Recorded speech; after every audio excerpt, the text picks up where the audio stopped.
I should have seen this coming. Life was too perfect, especially at that moment. It was Friday evening on a beautiful summer day. My beer was ice cold as it slid down my throat. The Cubs were beating the Cardinals on the big screen, 7-2, in the fifth inning. My trusty German shepherd, Rice, lay curled up next to me and mostly slept, waking up and opening his eyes only when I let out a whoop of joy about the Cubs' success. Except for the television and my occasional shouts of joy, the house was silent. My wife, Tracy, was visiting a neighbor, and my 18-year-old son and 17-year-old daughter both spent the night visiting friends.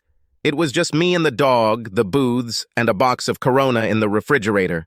Oh yes, and limes. I don't bother with limes often, but I bought a couple this afternoon when I found out I'd be alone that evening. I feel good. I heard the front door open and close and assumed it was my wife returning from a visit to her old friend Lisa. I heard her move around the front of the house, but I didn't hear her call out to me in greeting, as she usually did. I thought it was a little strange, but at that exact moment, Cubs manager David Ross brought out his starting pitcher in the fourth inning when the Cubs had a big lead, causing me to explode with anger and wake up the dog once again. It must have been at least 5 minutes before Tracy finally made it to the living room. She looked thoughtful and perhaps nervous. She didn't come up to my chair and lean in for a kiss as usual, but instead sat down on the edge of the sofa to the left of my chair. I watched her with one eye while I followed the game with the other. "Can we talk for a minute, Bob?"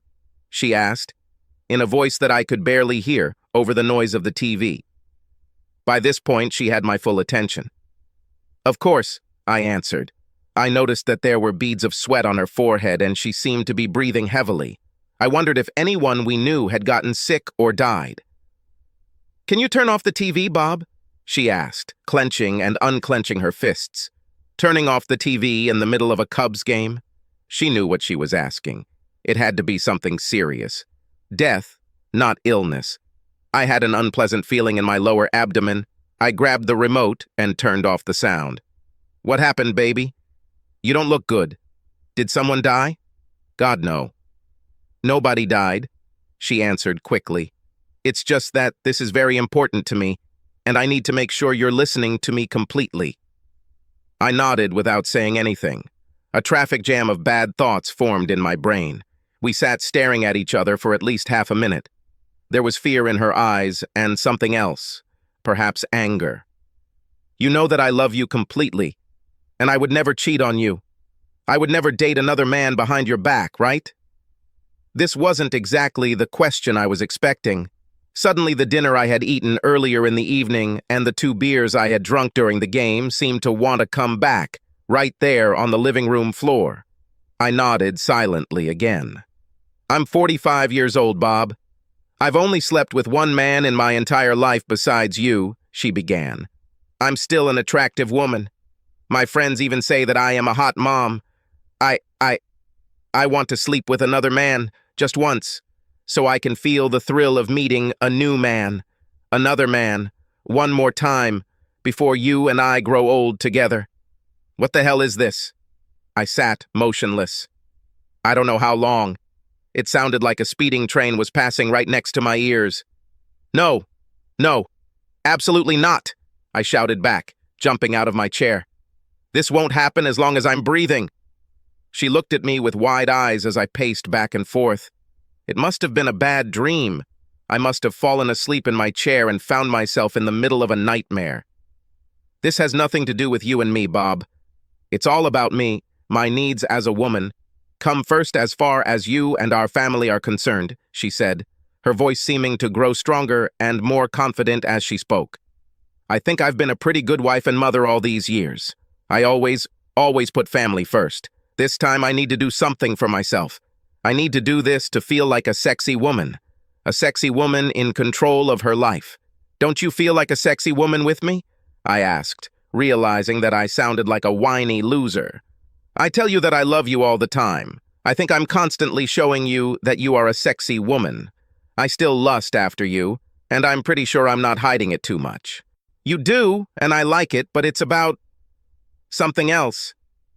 My ego still needs validation. From men other than you, Bob. It's nice when other men notice you. It's wonderful to think that another man would want me that way. Don't you feel good when you see a woman looking at you or flirting with you? I am no different from others. I like it when people look at me with lust. And after all this time, I want more. I'd love to experience going on a date, getting wine and dinner, so to speak, and then another man taking you and lusting after you. Just for one night. Not love, just lust. For one night. Then I would come home to you and be yours, to be a simple wife and mother for the rest of my life. You are anything to me, just not a simple wife and mother, blonde. I objected. You are all for me. I can't let you go to another man. I won't let you go to another man. You keep telling me that you love me. Why don't you show me how much you love me by giving me this? I know this is a big ask, the biggest, and it would be the greatest gift for me if you would allow me to do this, she said. No, it would be the greatest stupidity on my part to let you do this. If you really loved me, you wouldn't even ask, I said. Haven't I been a good wife to you and a good mother to our children? Shouldn't that entitle me to free travel? You had many more women than I had men before we got married. I'm just trying to even the score a little, she said. We actually never discussed numbers before we got married. All we really discussed was how we both believed in fidelity after marriage. And for your information, I've only slept with 4 women in my life, including you. Not exactly a long list, I said. Oh, I always thought so. You have much more experience than me, she said. You know much more than I do. I read a lot on this topic. I want to give you as much pleasure as possible. So it's still hard for you to say yes? She asked. Not only a categorical no, but also that I will be meeting with a lawyer first thing Monday morning to begin divorce proceedings, I said as shock showed on her face. But, she stammered. I understand how hard it must have been for you to ask for a pass, so that tells me you're really serious about this. That tells me you're not going to let it go so easily, I said. That means you'll end up going behind my back to get your way. I no longer trust that you won't do it. Unless you already did, and it was just a smokescreen to get permission after the fact. No, I swear to you that until now, I have not slept with anyone. I said I wouldn't cheat on you, and I meant it, she whined. But you would think that now that I know you want it, doing it now wouldn't be cheating, I said, looking straight at her. Her inability to hold my gaze told me all I needed to know. You want to destroy our family even though I haven't done anything yet? She asked hoarsely. If you finally have the courage to ask, it means you've been planning this for a long time. And that tells me that you've already chosen a goal. He was probably involved in planning this too. Lunch? Dinners? You've already cheated on me, at least emotionally. By the way, who is he? I asked. I didn't choose anyone in particular, she said, staring at a spot on the wall over my shoulder. The silence lasted about 15 seconds while I stared at her.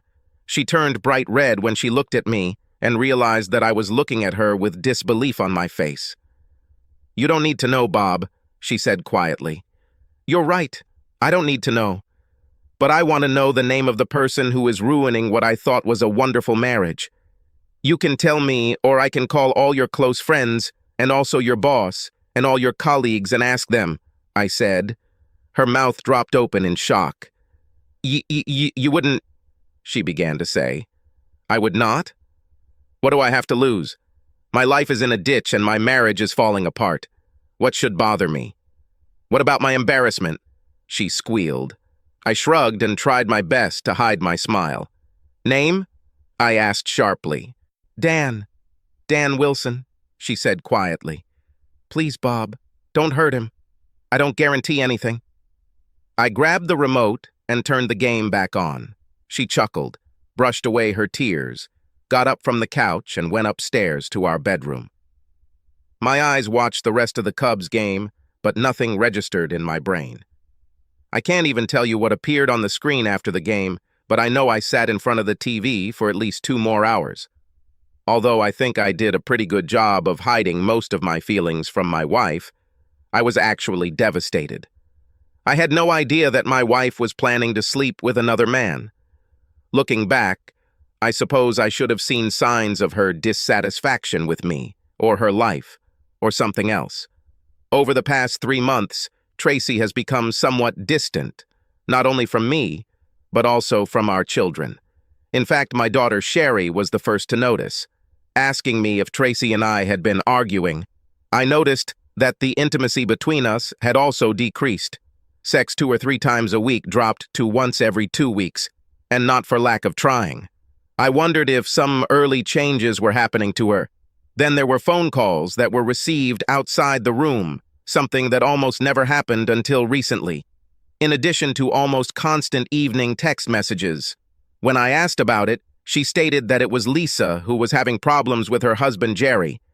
This was more than interesting because Jerry and Lisa lived just 3 doors down from us, and I had no idea they were having any problems. I spent the rest of the weekend intensely considering my options.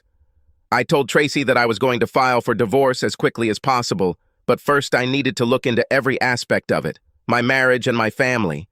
I could certainly understand how another man could lust after my Tracy. She was a beauty when I met her when we were both 21, and at 45, she was only 5 kilos heavier, despite having 2 children. Her nice-sized breasts were combined with a firm ass, and her face made her look more like a 35-year-old. I always wondered how I came to know Tracy. She was clearly above my pay grade. Not that I'm a troll or anything, I'm decent looking. But guys who look like me don't often date the prom queen she was just 3 years ago as a high school senior. In junior high, we both took the same astronomy class at Purdue University. I took it just for fun, while Tracy needed the course to fulfill her academic requirements. I'm something of a nerd in that sense, and Tracy realized pretty quickly that I would be happy to help her pass the exam since science isn't her strong suit. It was nearing the end of the first semester, and we were studying in my dorm room when Tracy leaned over and kissed me hard on the lips. I kissed her back just as hard. "Damn, I spent most of the semester thinking you were gay," Tracy told me when we broke at the kiss. "No matter what outfit I wore, you never seemed interested." I was interested, but I wouldn't think it was mutual. "I was just trying my best not to drool in front of you," I said. We immediately became exceptional. I didn't have much sexual experience, but I assumed she had even less because she never complained and seemed quite happy with everything I tried in bed, thanks to my voracious reading on the subject. While all the other guys my age were watching porn, I was reading about the activities that everyone was watching. With Tracy, this came in handy from the very beginning. The second time we made love, I made her faint by running my tongue below her waist. At first I was worried because none of my 3 previous partners had ever fainted, but I decided that she was fine because she was still breathing. When she opened her eyes 2 minutes later, all she could mutter was, "I love you, Bob." We got married 2 years after finishing school. 3 years later, our son arrived, followed by our daughter. We were doing pretty well financially as I was an IT professional and she was working in a bank when she returned to work shortly after our youngest started school. Our son was getting ready to start his freshman year at Ohio State University in a couple of months, and our daughter was about to start high school. In 2 short years, we were to become orphans. Over the past few months, we have been discussing plans for our future, including travel. I loved this woman for almost 23 years. On the one hand, turning it down because she was asking for permission to cheat seemed overly harsh, but on the other hand, I have already noted that her going so far as to ask for cheating was a serious problem. I wasn't born yesterday. I knew that if she was so desperate to be allowed to cheat, she would be desperate enough to go behind my back, especially since she had already told me about it and didn't view it as cheating, although I did. Of course, there was also the issue that she and Dan Wilson were already having an emotional affair, and they were planning this night of physical infidelity together. Will I ever be able to forgive this? I called my divorce lawyer first thing Monday morning and made an appointment for Thursday afternoon. Meanwhile, on the home front, Tracy tried her best to convince me not to file for divorce. "We didn't do anything, Bob." "We won't do anything," Tracy cried. "Because you don't want a divorce, or because you know it's wrong?" I asked. She didn't look at me and didn't answer. "You're still hoping that I'll change my mind and let you, aren't you?" This caused her to look full of hope, which, unfortunately, predetermined our fates. I sent Tracy to court a week after meeting with my lawyer. We lived in a prosperous state and made about the same money, so finances were easy. There were almost no children at home, so housing issues were dealt with as they went along, and the non-custodial parent was responsible for the child's upkeep for 1 year. We would sell the house and split the proceeds. Boom, it is done. 21 years, ended. Not so fast. Tracy hired a pretty smart lawyer who convinced the judge to order 4 sessions of psychological help, and more if she felt it was necessary. The consultant, a woman in her mid-30s, shared the same opinion as my children and Tracy. Since my wife had not actually committed adultery, why did I feel like divorce was my only option? I told the counselor the same thing I told Tracy and my kids, that I think her request to have sex outside of our marriage is tantamount to breaking our vows. Because of this, I no longer trusted her as a marriage partner. I may still love her to some extent, but I couldn't stay married to a woman I couldn't trust. But I'll never try anything like that again, Bob. I don't need anyone but you, please, she begged over and over for most of the 2 sessions. You'll never change your mind, will you, Mr. Rasmussen? I can see it in your eyes, the consultant said towards the end of the 2nd session. I'm going to put an end to this farce and tell the judge to grant the divorce smoothly. My personal opinion doesn't matter, but I'm going to give it to you anyway. I think you are making a huge mistake. Your wife has not cheated on you, at least not physically, so it sounds like you would like to get some marriage counseling to save your marriage for the long haul. Your wife seems willing to make any concessions you want to save your marriage and your family. I know I winced and sighed. I loved Tracy to death. I made this decision without flipping a coin. There is a difference between the way you and I look at things, Dr. Baker. You called it a concession. I don't think her promise to be faithful is a concession. I think it's called honoring the wedding vows she made to me 21 years ago that she planned to break with another man, I explained. My in-laws practically had a meltdown when Tracy told them about the divorce.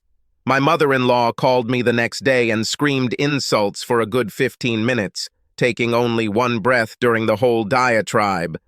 She started screaming right after I said hello. My father-in-law, who has always been the more rational person, took the phone from her while she was still screaming. She didn't even cheat on you, and you're divorcing her? After 21 years? Are you completely crazy, Bob? He yelled. I told him my version of what happened, and I heard him make small, strangled sounds as I told it. From time to time, he would quietly say, "Really?" And then I continued. At the end of the conversation, he seemed much more depressed in spirit. Finally, he said, "Sorry, Bob," and quietly hung up. The following week, I moved into a 2-bedroom apartment next door. My daughter has decided to live in the house with my wife for the next year until she goes off to college. But I thought a second room would come in handy if either of the kids wanted to stay for a while. They were both upset with me, although they seemed to understand why I was divorcing their mother. I had a friendly phone conversation with my neighbor Jerry a few days after I moved into my apartment. I told him that his wife Lisa had a hand in my wife's plans with Dan Wilson, and that Tracy claimed that he and Lisa were having marital problems. I told him I didn't think he had anything to do with the end of my marriage, but his wife was somehow involved, and given how close he and Tracy were, Lisa was also looking for a young stud to have some fun with. "Oh, shit," Jerry croaked over the phone. "So you mean that I might have problems too? Does your lawyer give group quotes?" The phenomenon of social networks has both positive and negative sides. The good thing for me was getting all sorts of information about one Dan Wilson without even having to hire a private investigator. Saved me a lot of money. Wilson was a colleague of Lisa's and had transferred to the local office from Cleveland about 6 months before my marriage ended. He had a very pretty fiancée who was still looking for work in our city, so he came home almost every weekend to see her. I wondered if Tracy even knew about the guy's fiancée.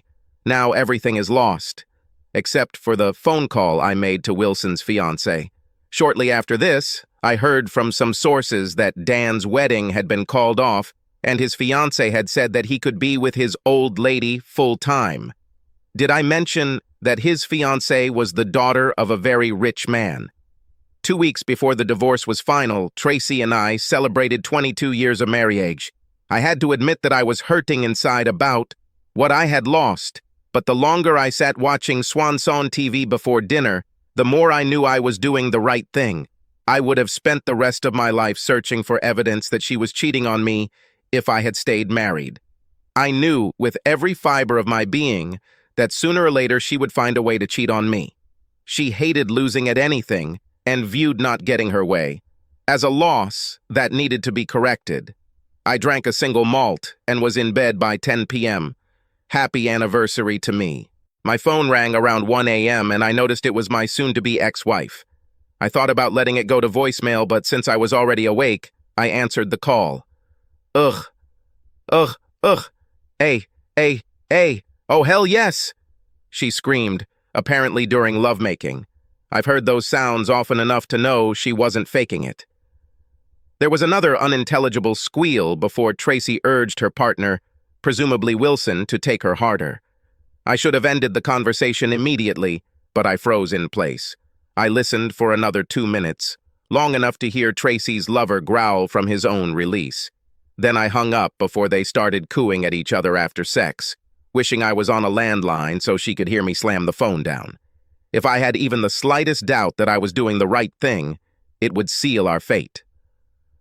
On the advice of my lawyer, I got into the habit of recording all conversations with my wife. As I sat there, feeling like my blood pressure was about to skyrocket, I dialed my relative's number, and when my father-in-law confirmed his presence, I pressed play on the phone's recording app. I let him listen for a full 3 minutes, then ended the call. I was almost sure that this little one-act play would not be repeated in the future. Unlike my wife, I didn't use the charms of others until the divorce became official. And even then, I didn't get a woman into bed for over a year. I admit that I had difficulties in my social life. It had been 24 years since I last went on a date, and since I never planned on dating again, I didn't keep up with dating developments. Stupid me. This turned out to be a failed strategy because the dating world certainly passed me by like a speeding freight train. I knew that part of my reluctance to date was in my heed. I was afraid that I would be caught off guard again. I loved Tracy, and I never foresaw what would happen to me. There was not even a hint. The only thing that was easy to notice that had changed since the last time I dated was the attitude of the women. When I was dating, everything was one-sided. The man chose a target. The man invited the specified target on a date. If said target said yes, the man would choose an activity and pay for everything. These days, women seem to spend almost half the time being the huntress, or at least thinking about how the date should go. Sometimes they even paid for everything. There were times when I felt like a dinosaur trying to chase a cheetah. The date scene showed me that Tracy's sudden selfishness was not unicorn behavior.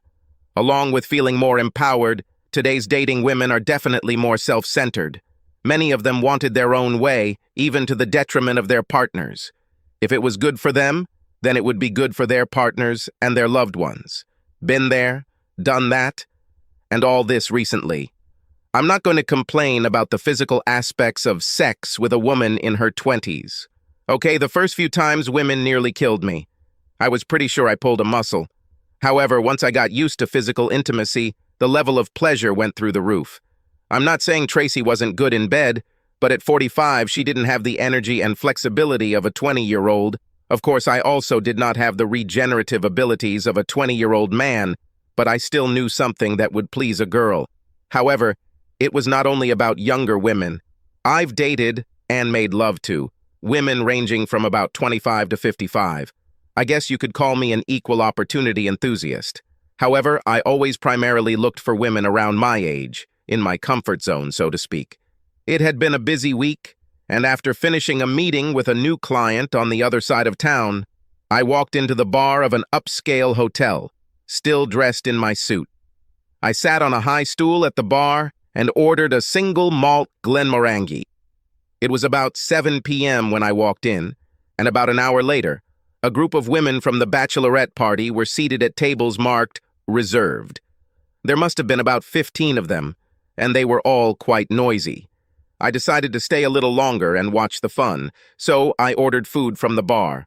The bride-to-be was, of course, the star of the show, and I noticed she was a pretty girl of about 25 with waist-length light brown hair and big brown eyes. I admit that I'm a fan of long hair, so she kind of grabbed me and I focused on her for a few minutes before I started paying attention to the other partygoers. That's when I noticed her. I guessed she was about 40 years old, and from her age I knew she was a companion for the evening, an older mother hen who was taken along to look after the innocent, and not so innocent, younger chicks. The first thing I noticed was that she seemed a little nervous in her mid-thigh length black skirt, which seemed to ride up a little higher on her legs as she sat on the chair. Several times during the first few minutes, she tried unsuccessfully to pull up her skirt. I smiled to myself. She really had beautiful legs. She also seemed to have impressive breasts, not entirely hidden by the tight lavender silk blouse she was wearing. The blouse had a V-neck, with a cut that reached the middle of her large breasts and showed that her alabaster skin was not often exposed to the sun. When she wasn't worrying about the length of her skirt, she was looking down at her chest. I'm guessing to make sure there isn't too much creamy skin showing. Her whole outfit was probably a little youthful for her comfort, and I assumed it had been made for her by one of the young women in the group. I mentally praised whoever had chosen it and convinced her to wear it.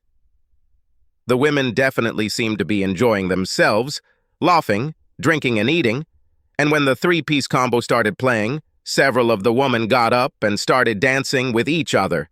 The women dancing together seemed to encourage the other men at the bar, who began to approach the women on the dance floor and those sitting at the table, with the exception of their companion. I waited about 10 minutes, and when no one moved towards the escort, I decided that the way was clear and headed towards her. She had shoulder-length, dark brown hair and bright green eyes that reminded me of Jacqueline Bisset in her heyday. Equally important, she was not wearing a wedding ring. She blushed a gorgeous pink when I asked her to dance. At first she hesitated, but then she agreed, and several young women sitting nearby expressed their sorrow to her as she stood up, straightened her skirt, and took my hand. The first two dances were quick, and I had to silently thank my ex-wife for insisting that I learn to dance. The next dance was slow, and I was a little surprised when she pressed her curvy body against me. Her hair smelled like white lilies, and I chuckled to myself because this perfume is not very popular among young women. We actually talked a little while we were sliding around the dance floor. I learned that her name was Kathleen Franks. She was the aunt of the bride and party attendant. She thanked me for dancing and started to walk off the dance floor after slow dancing, but I took her hand and invited her to join me at the bar. She began to protest that she needed to keep an eye on her girls, but I pointed out to her that she could see them perfectly well from my seat at the bar. We watched the young women and talked. I found out that she was actually 48 years old and divorced after 15 years of marriage. She told me that her husband, a man of means, traded her for a trophy wife who was 27 to his 48 when he married her 3 years ago. She also told me that her outfit was chosen for her by her niece, her fiancé, and that she felt it was a little youthful for her since she usually dresses more conservatively. I commented that her outfit suited her perfectly, and I was completely out of my mind when I told her that I absolutely loved her sexy heels. Years ago, I learned that women seem to really enjoy having their shoes complimented. "Don't you think I look out of place in this outfit?" she asked innocently. "Not in the least. Sorry to say this, but you look good enough to eat. While I used to love pink blush, I now love the deep red one," she showed off. We talked for about 15 minutes. She noticed that I wasn't wearing a wedding ring and wanted to know the story. She expressed surprise when I said that my ex-wife had never actually physically cheated on me. "I'm really old-fashioned," I explained. "She cheated on me emotionally and planned to do it physically. I couldn't trust her anymore. You don't tell someone you love them, but you want to have sex with someone else." "I understand that," she replied. "Everyone should have a line in the sand." She returned to the bridal table a few minutes later, but was more than receptive when I asked her to dance again about 30 minutes later. This time, when we were finished, she took my hand and led me back to the table with the other women, where there were now several more men. From my point of view, the evening was a success, despite the fact that the young women were a little loud. I was very surprised when Katie invited me to be her wedding date in 2 weeks. I was going to go alone, but I know I would be better off spending time with you. I know we just met, but you've already met a lot of the girls who will be there too, she said. Besides, you would be doing me a big favor because I wouldn't be there alone and look really pathetic. I definitely wouldn't want you to look pathetic. I would be more than happy to accompany you to the wedding, I said. Tell me what color you will be wearing, and I will choose the suit I have that goes best with it. She leaned towards me and quickly pecked me on the lips. Oh la la, came the chorus from the other end of the table. I smiled brightly while Katie blushed again. I could get used to this. I sat with Katie when we weren't dancing. During one of these moments, as we sat at the table, I kept my eyes on the girls at the bachelorette party, some of whom were clearly overdoing their drinking. I'm the father of a teenage girl, so it wasn't unusual for me to be in dad mode with the young women around me. When I saw the young man take one of the girls by the hand and begin to lead her towards the toilets, I apologized, stood up from the table and quickly and quietly walked towards them, reaching them just before the guy was about to push the girl to the men's room. The young man looked at me with contempt, apparently unafraid of the older guy in a shirt and tie. I admit that I would never scare anyone at first sight, but I would like to think that I am still in good physical shape, and I had my fair share of troubles as a child. Sometimes you have to be prepared for some violence to do the right thing, which in this case meant protecting some young girl from becoming this guy's sex toy. I would hope that someone would step in and protect my little girl if the situation called for it. Let go of my hand and get away from me, old man, he growled at me. She's old enough to play if she wants. I let go of his hand, but with the other hand, I grabbed his head and hit it hard against the wall on the side of the door. I pushed him hard enough to break the drywall, bloodying his face and stunning him. Suddenly, he didn't seem so confident and let the girl go. He also didn't seem to want this controversy anymore. The club became quiet as people realized what had just happened. Just as I started to lead Alicia back to the bachelorette party, Katie and the rest of the group walked up to us, grabbed the woman, and led her back to the table. I was left standing face to face with the restaurant manager and another employee. I thought I was in trouble until the manager extended his hand and thanked me for helping the young woman. The police were called. This guy is going to jail. They'll probably want your information and your side of the story, but I don't think you have anything to worry about. By the way, drinks for the rest of the evening are at the expense of the establishment. Thanks again, he said. Wow, that was some crazy shit, Wanda, the bride-to-be, said as I returned to the table. Thank you for paying attention, not only to Aunt Katie. How did you see it? Katie asked me. I was supposed to be the chaperone, and I had no idea what was going on. I feel pretty awkward about this. It is not your fault. It's easy to lose track of 14 girls in a bar unless you're a professional security guard or a father.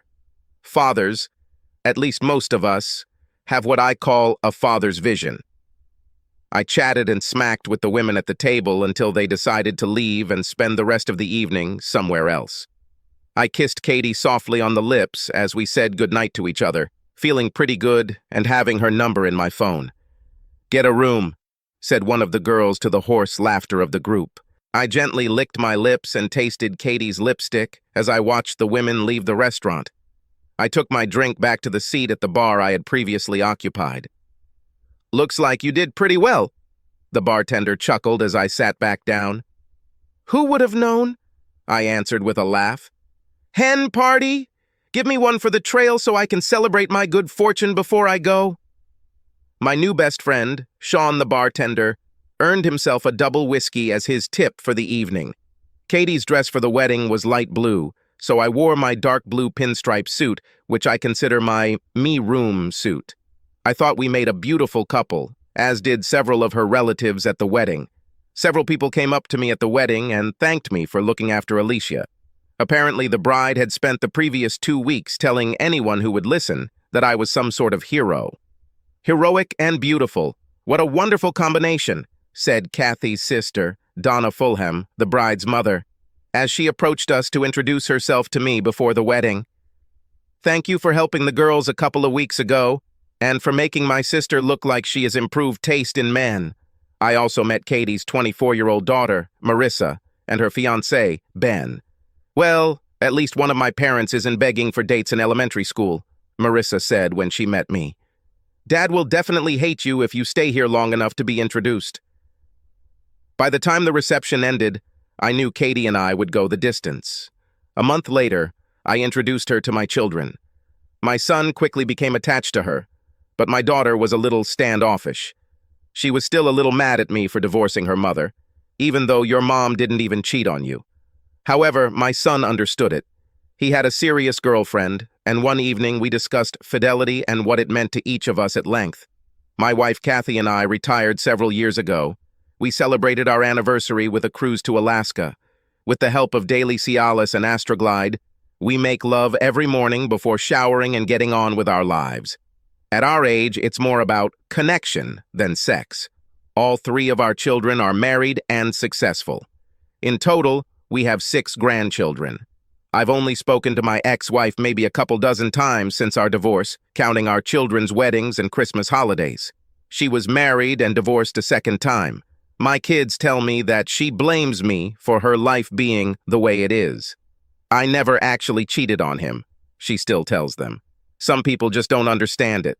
Subscribe to our channel so that your second chaff doesn't cheat on you, and go ahead and listen to the next story, because this story is nothing compared to the next one. If you're under 18, don't even think about listening to the next one.